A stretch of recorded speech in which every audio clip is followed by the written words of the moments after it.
Jelang sidang peninjauan kembali pada Rabu pekan depan, kuasa hukum Saka Tatal menyiapkan amunisi, mulai dari bukti baru hingga menghadirkan saksi ahli. Di antaranya mantan Wakapolri Ugro Seno dan mantan Kabareskrim Susno Duaji untuk mengungkap bahwa kliennya bukan pelaku pembunuhan kasus Vina.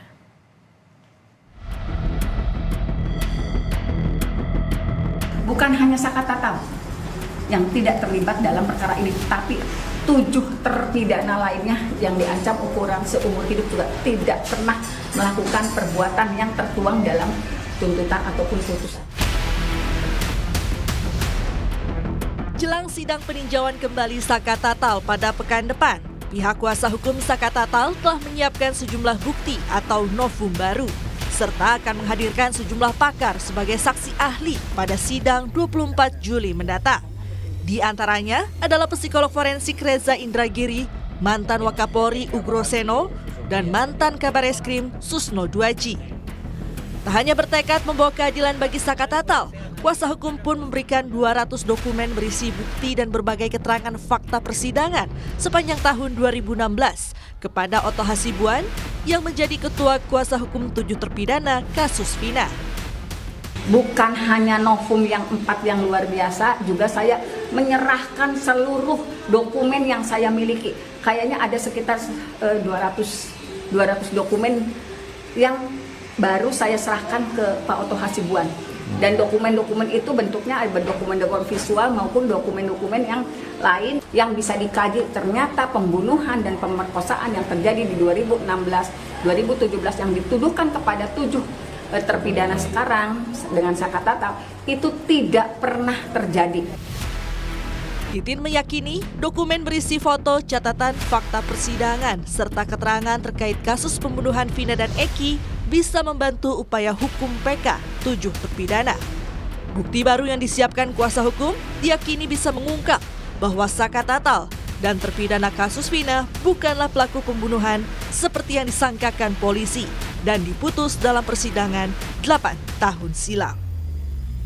Tim Liputan Kompas TV.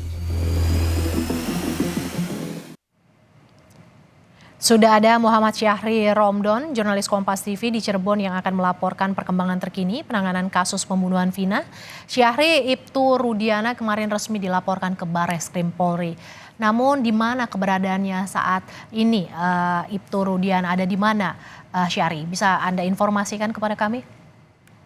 Ya, baik Mercy, selamat siang dan juga saudara. Upaya setelah kami mendengar bahwa keluarga dari terpidana bersama kuasa hukumnya melaporkan Ibtu Rudiana ke Bareskrim Mabes Polri dengan 2 dugaan. Pertama, adanya tindak kekerasan yang dilakukan Ibtu Rudiana terhadap 7 terpidana dan juga adanya keterangan kesaksian palsu yang diberikan Ibtu Rudiana pada tahun 2016 lalu.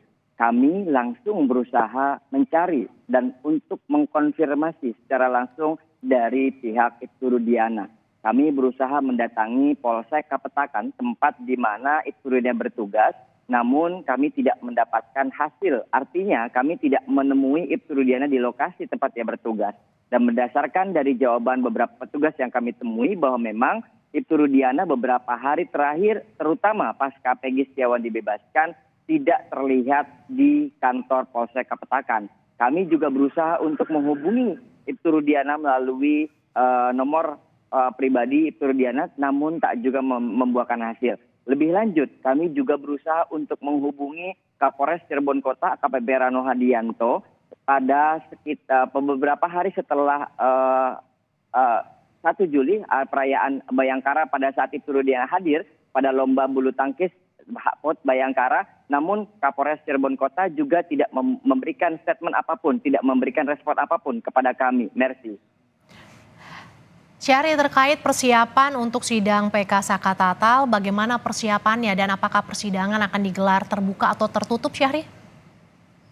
Kami sudah menemui tim kuasa hukum Saka Tatal sejak kemarin dan hari ini masih terus berusaha memberikan atau menyiapkan beberapa persiapan untuk menghadapi sidang PK pada Rabu 24 Juli 2024 mendatang. Pertama, mereka menyiapkan 4 novum, kemudian ada saksi, kemudian juga ahli yang akan dihadirkan dari pihak termohon atau pengaju PK, yakni 4 orang yang disebutkan. Pertama adalah Reza Indragiri, digital forensik, kemudian ada mantan Kabareskrim Susno Duaji, kemudian juga ada mantan Wakapolri, maksud kami Ugrosino, dan juga ada dosen hukum Trisakti Azmi. Kemudian juga tidak hanya itu, tim Saka Tatal juga mengirimkan surat ke beberapa instansi tinggi, Kapolri, kemudian juga Mahkamah Agung, Kejagung, dan lain sebagainya untuk meminta pengawasan secara langsung selama persidangan.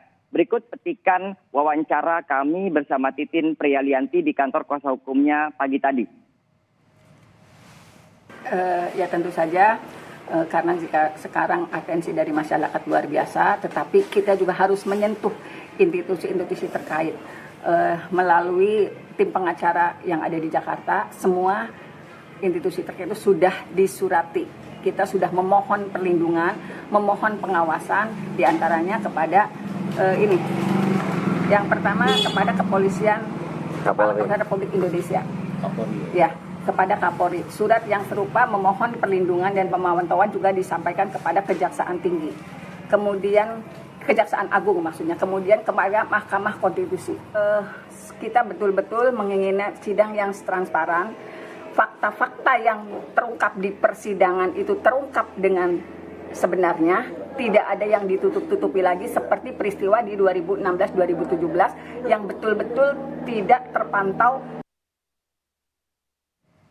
Ya, secara garis besar, Titin meminta 2 hal atau berharap 2 hal dari upaya pengiriman surat tersebut kepada 4 instansi negara tersebut. Pertama adalah perlindungan hukum kepada Saka Tatal yang akan menjalani sidang PK selama beberapa pertemuan atau beberapa persidangan. Dan yang kedua adalah pengawasan akan berlangsungnya sidang PK ini. Titin menyampaikan dan memohon agar persidangan PK kali ini tidak berlangsung seperti tahun 2016 lalu, di mana pada saat itu Titin merasakan ada kejanggalan dan upaya penutupan atau menutupi beberapa kesaksian dan juga putusan dari hakim yang menurut Titin itu sangat tidak sesuai dengan apa yang dihadapkan di permukaan persidangan. Termasuk kesaksian Saka Tatal pada malam kejadian 27 Agustus 2016 lalu. Sekarang Titin sangat berharap pada pengajuan PK sidang pada Rabu 24 Juli 2024 nanti itu akan dibuka secara transparan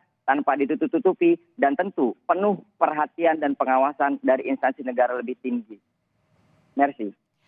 Pengungkapan kasus pembunuhan Vina dan Eki terus bergulir. Terima kasih jurnalis Kompas TV Muhammad Syahri Romdon atas laporan Anda.